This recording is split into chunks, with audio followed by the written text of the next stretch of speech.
What's going on, sports fans? This is Jake Waxman. And Tyler Lavalette. Welcoming you here to WTV 10 for another Friday Roundtable. We're going to start things off with, as Tyler Lavalette suggested, spring training is here.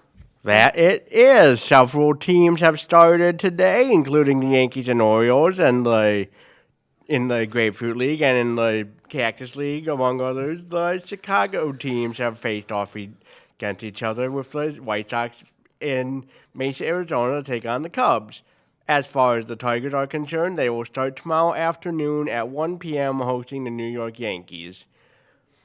We will hold off on predictions until we get closer to the end of March because, as we all know, these spring training games are meaningless, and you're going to have games where you're split squad games where you have half the team playing one game and half the team at home in another, and you're going to have games that are tied, and also rain-out games will not be made up.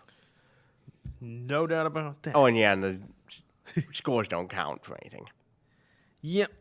Truth be told, all spring training really is just early baseball for fans who can't wait till April to get their share of baseball. That's what it truly is. But it's nice to have it back. Last I checked, Cubs were down 6-1 to the White Sox. If this was a regular season, it wouldn't feel good, but spring training, it doesn't mean anything. Both teams are kind of playing with different lineups. Really, it's just pretty much spring training tryouts for every single team. Yep, minor leagues and whatnot. And you're going to have, in early March, you're going to have instances where you're playing national teams. So next week, for example, the Tigers are going to have 2 games in the Dominican Republic, as well as one game, a split squad situation where the others are going to be playing the Panamanian team, as Panama is going to be playing in Miami for the World Baseball Classic. Ooh, that's okay. First of all, did not know that. Secondly, that is really cool. It's one way to kind of build up your international fan base if you're the MLB. Well, also, there's several instances of, the Blue Jays are going to be playing the Canadian team, as well as several teams like the U.S. are playing out in Arizona because they'll be playing their games in Houston in their group play at Dyken Park. Yep. I didn't even realize, before Tyler brought it up, I didn't even realize spring training actually started as early as this. I mean, I kind of figured, all right, first week of March, probably at earliest, but here we are in not almost closing in on the end of February, but not quite the end of February, and here we are. We're already thinking about baseball. And if you're, regardless, whether you're a Cubs fan or a Tigers fan, plenty to be excited about. You got plenty to be hopeful about, to look forward to. Your focus is on figuring out, okay, what's the lineup's going to look like? Who's going to look good? Who looks promising? And chemistry, how's that going to look? And what hints are we going to get that our teams are going to have a great shot to not only make the postseason, but as me and Tyler hope for, to get that dream World Series between the Tigers and the Cubs. One day. But hey, yeah, I don't expect much. Also, I have not mentioned anything about the Tigers in-market streaming package, though I expect tomorrow's game is going to be televised for free on the MLB on TV and on MLB.TV. Don't be surprised if you follow me on us on Facebook, if you see a post tomorrow morning about what their plans are when they share them. So don't be surprised if I see something, if I let you guys know about Tigers.tv for what it's worth. As things stand, the MLB.tv is going to be airing the local rights to half the league, as well as in agreements with 6 other teams for baseball only for their RSN. So you're looking at 21 teams combined heading into the 26th season. That's pretty impressive. And of course, the pieces slowly but surely falling into place, and not just in terms of spring training, but who is going to be where in terms of TV coverage, one after another. And that's really good to hear about, because obviously FanDuel going down, everything thrown into chaos, and yet now we got what seems to be calmness, at least in terms of TV rights and broadcasting and all that stuff. At least That's as far as I know. Yeah, that's what I'm seeing as well. It should be noted there that things should be getting more normal now. Now we don't have to worry about FanDuel come April. Yep.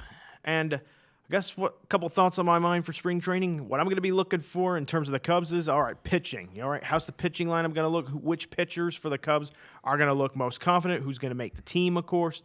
All that stuff. And, of course, I would love it. I know it's only like spring training, but I'd love to see the bats get really, really loud for the Cubs. Okay, I know I'm like a broken record. I repeat myself on things like this, but I just know if the Cubs are going to do anything significant this year, got to have great pitching, and also the bats have got to be as loud as possible. Yeah, I'm really hoping to see how our team does as well.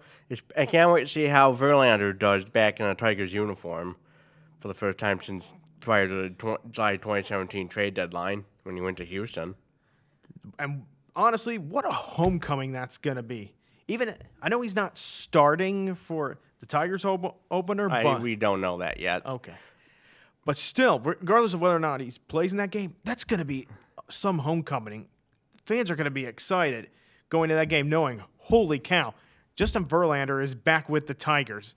It feels, and for some, it might feel like, did we just take a step back in time? No, we're still in the future. It's just that it feels like a step in time, but in reality, Verlander's having a homecoming.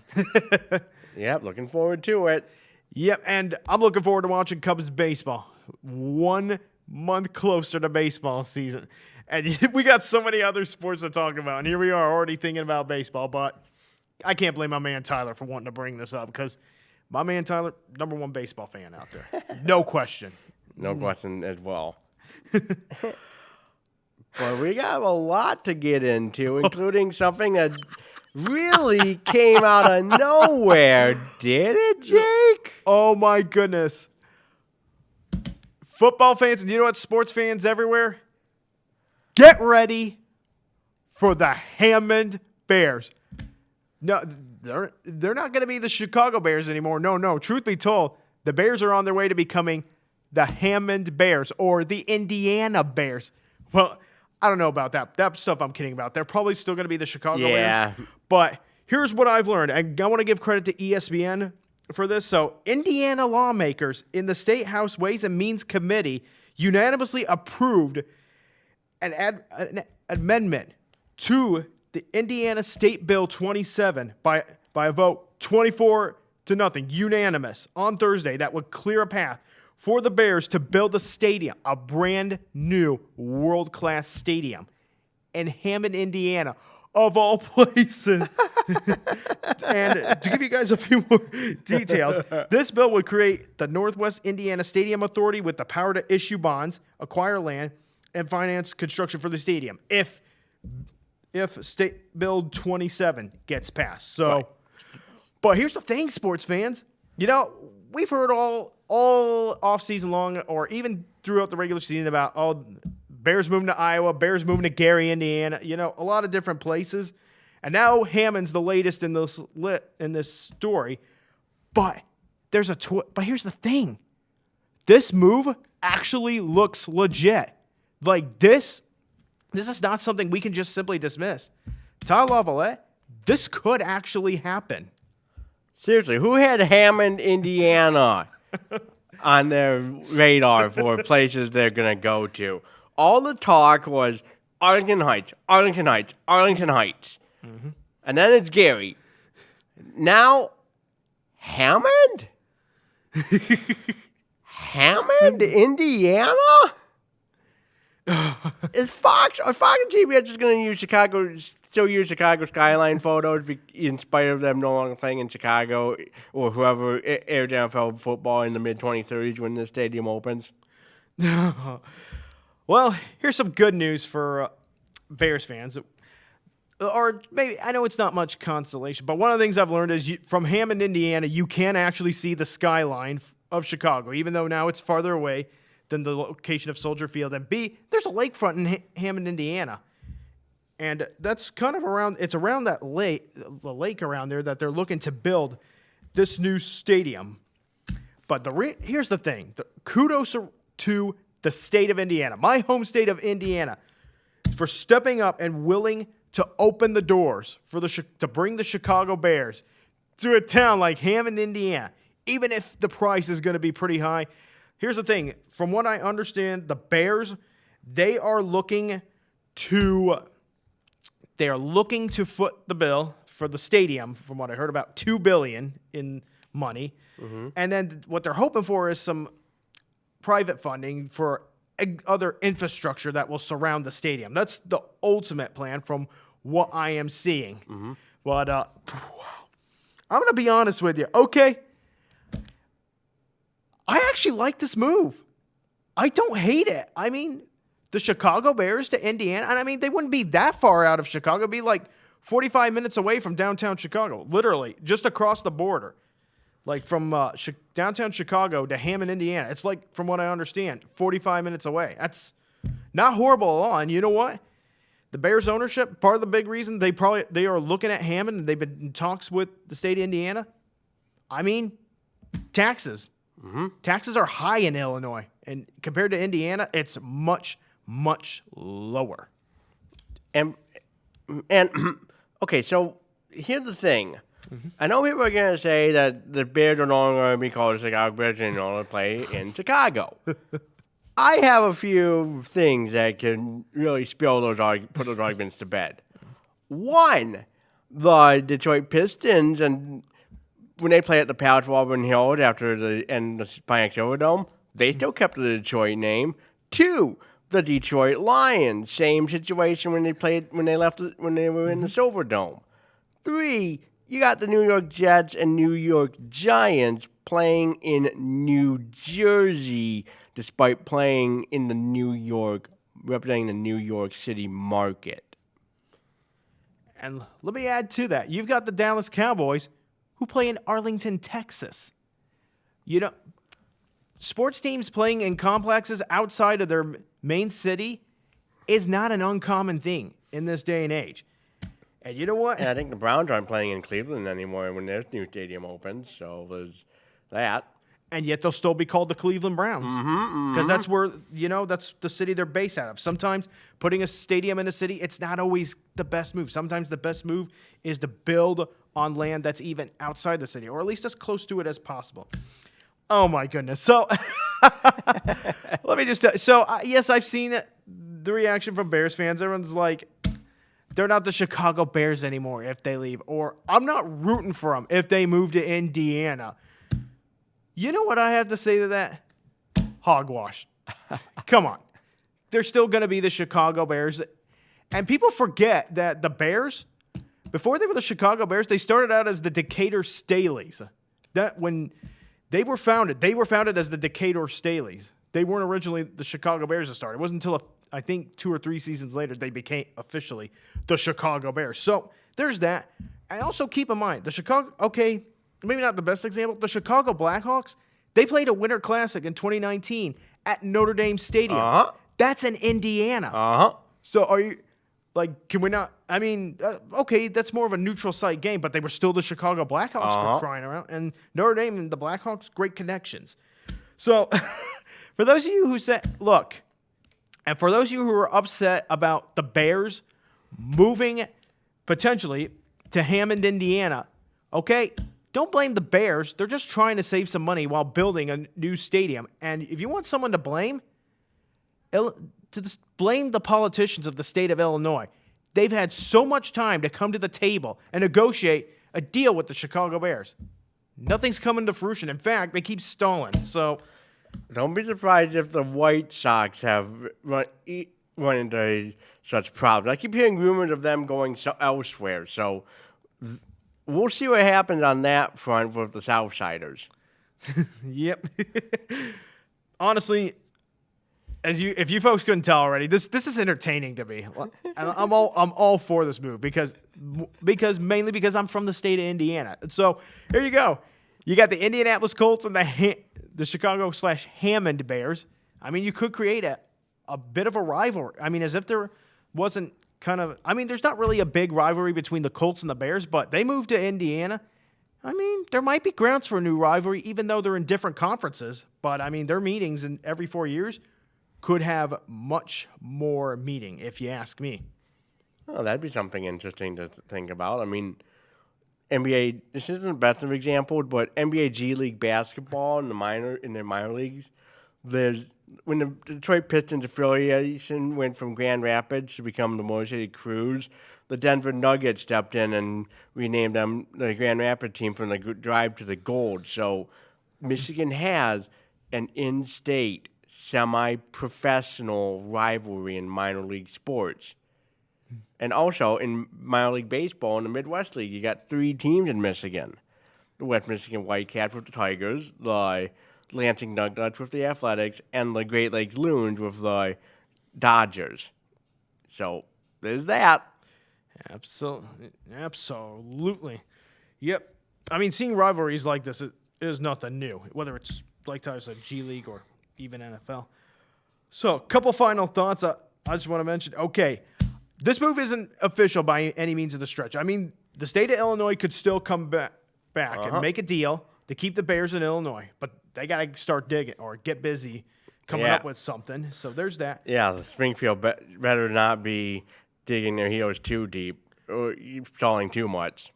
Yeah. Otherwise, if the Bears actually move, I will say to the state of Illinois, this is embarrassing for you. And I do mean embarrassing. I was wondering if you were going to catch on. I noticed that pun. So there's that.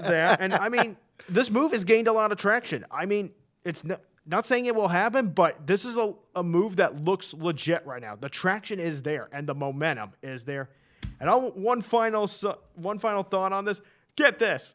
So there's a brand of clothing that I like to buy T-shirts from. They're called the Shop Indy, based out of Indianapolis, and they're the guys who made this Purdue T-shirt that I'm wearing right now. Nice. And how about this? As soon as it was announced that Hammond was in the running to get the Bears, or potentially going to get the Bears, they wasted no time putting out an advertisement for a sweatshirt and a T-shirt that they released. It's like it's a Mike Ditka style like sweatshirt and T-shirt, and it says Hammond on it. It's in Bears colors that says Hammond.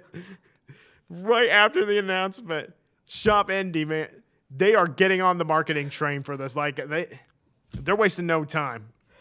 This video is not sponsored by them by any way, but just a nice little give those folks a shout out. If you can, Jake, put the info on it on the description on YouTube, a link to it on YouTube for reference. I will make sure to do that. So if anyone who wants a Hammond Bears shirt can go and get one from the Shop Indy. And by the way, if you live in Indiana, or even if you just want good clothing, I mean, if you're a Colts fan out of state, for example, Shop Indy, great place to get apparel because their shirts are great quality. I will leave a link in the description in the description.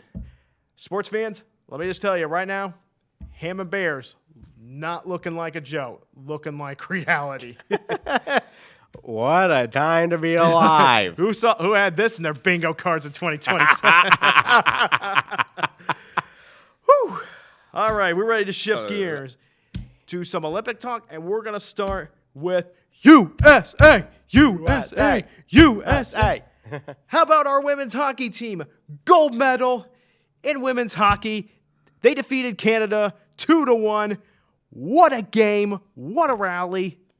Tyler, I'll let you start first. It was not looking good when Canada got that shorthanded goal in the second period, but 2 unanswered, 1 in the third, and then the overtime winner by Megan Kelly out of Farmington Mills scored the game winner in overtime, and United States third gold medal in women's hockey since its inception in 1998 at Nagano.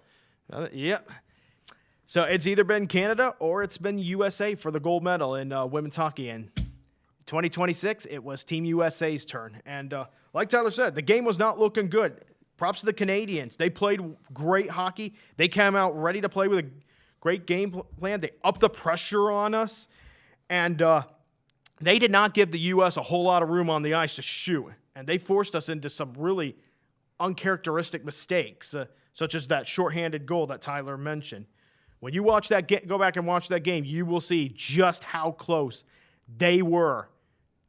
Just how close the Canadians were to stealing a gold medal. And I will say, the U.S., they were in trouble all game long. And I think one of the things is that this was the first time that anyone had really tested them in this tournament. You know, and even in that first game matchup with Canada, that was not Canada's best game. I knew this game was going to be close. I'm like, Canada did not play their best in that first matchup. I will be shocked if it's a blowout. And there were times that the Canadians made the U.S. look out of sync, and our ladies hockey team, they had moments where they just lacked speed and focus.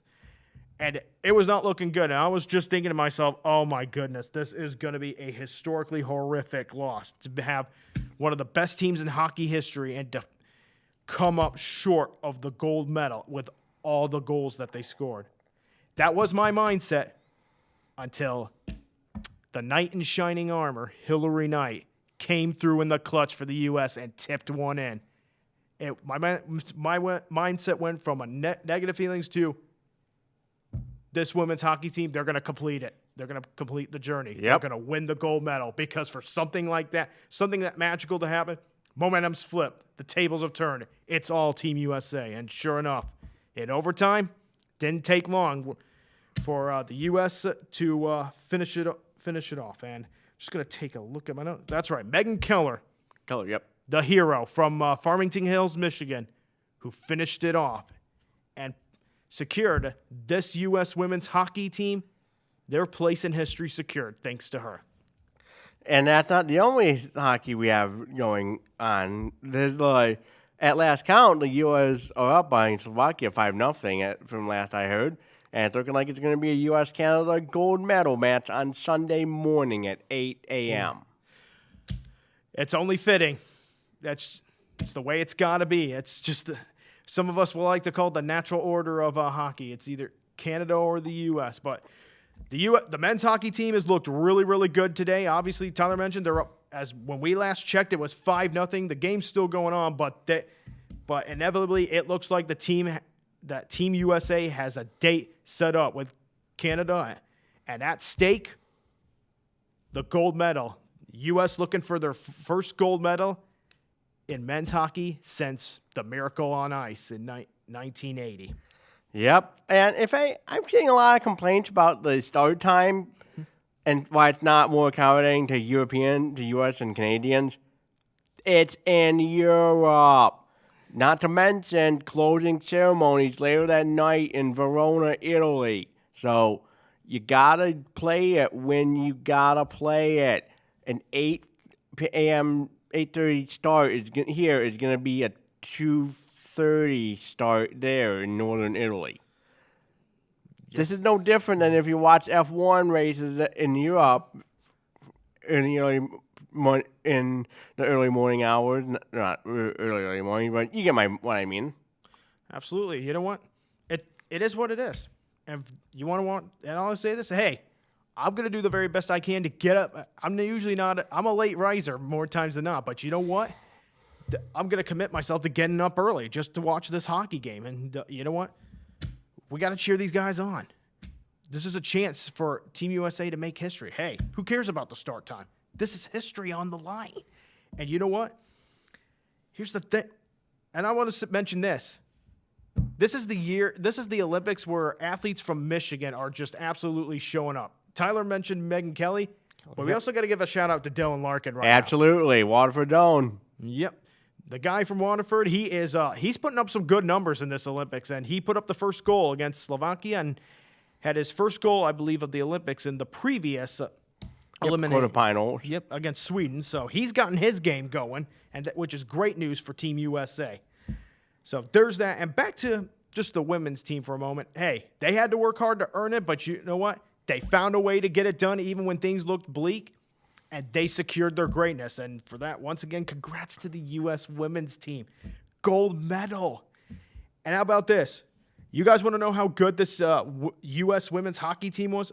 And how great of a team they absolutely were? Not only did they go 7-0 in these Olympics, they scored 33 goals and only allowed 2 goals all Olympics long.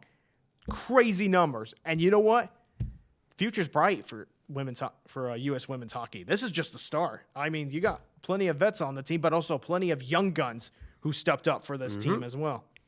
So, wow. All right, I'm so sorry. I really got carried away yesterday, but my emotions were running high after that game.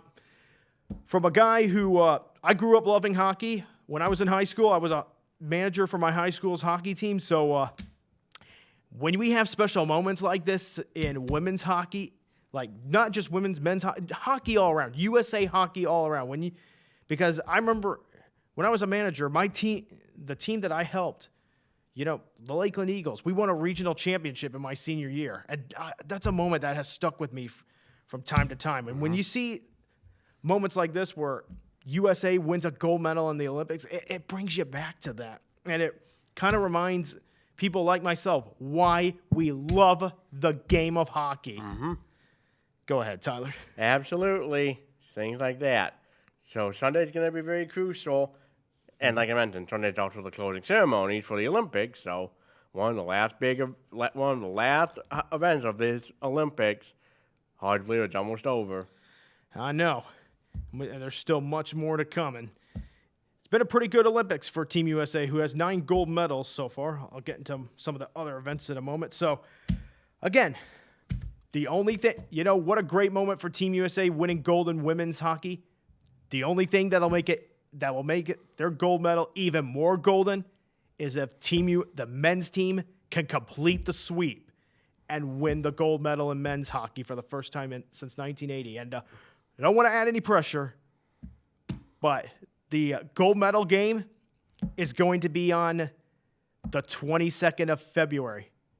And why this date is significant, it'll mark 46 years since the Miracle on Ice. Man. So it would be so fitting if Team USA could find a way to win gold on Sunday. Sorry, guys, I'm getting emotional. They're wearing what I'm seeing on a jersey that looked like they wore back in 1980. So there's that. I love those retro jerseys. They're so cool. And both the white and the blues look awesome. And I mentioned Dylan Larkin looking good. The Tkachuk brothers have been playing a really good role in this hockey team, doing really well. And the Hughes brothers, those guys have been absolutely fantastic. Now, if you want to win a gold medal, to the men's team, you want to win a gold medal? Watch tape on what the women did. Be inspired. Feed off that momentum. You're going up against Canada. That's the way it's going to be. You want to be the best in the world? You got to beat the best. Absolutely. Question is, do they face Sidney Crosby, though? He apparently wasn't in the semifinal matchup for Canada earlier, so my worry is that we won't be able to go up against guys like him, although McDavid is going to also be one to watch out for. A lot of firepower on that Team Canada, Team Canada offense and that team overall. You got McDavid, you got Nathan McKinnon, and you also got a brilliant young gun in Macklin Celebrini, who's just been he's been playing lights out. So won't be easy for Team USA, but key will be for Team USA, get the jump early on them. Other teams have done that, and especially Finland. They got the jump on Canada earlier today, but they just couldn't sustain the momentum. That would have been something if Finland won. Yeah, would have been a huge upset, but you know what? Like I said, we call it hockey destiny. Canada, USA, gold medal match 2026. Especially in the post-Soviet era and without Russia competing. Yeah. Whew. Sorry about that. On a few other notes, it's not just hockey that's been the big news here for the Olympics. I want to give a congrats to Alyssa Liu on winning the Team USA's first gold medal in women's individual figure skating in 24 years. So congratulations to Alyssa Liu on a great gold medal. And once again, congrats to Elena Mayers-Taylor and Kayla Humphreys on their medals in women's bobsled. Gold for Mayers-Taylor, and Humphreys got the bronze in women's bobsledding.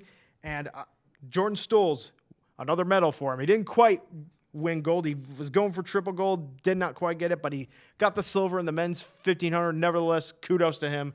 Great job to him. Honestly, Team USA has been doing really, really great in these Olympics, and it is great. They're doing much better than they did in Pyeongchang and in Beijing. So there's that. So far, what great time to be an American right now, if you're in terms of sports, if you ask me. Yeah, great times indeed. So we'll wrap things up by one more time. USA! USA! USA! Woo! Good stuff, folks. All right. First of all,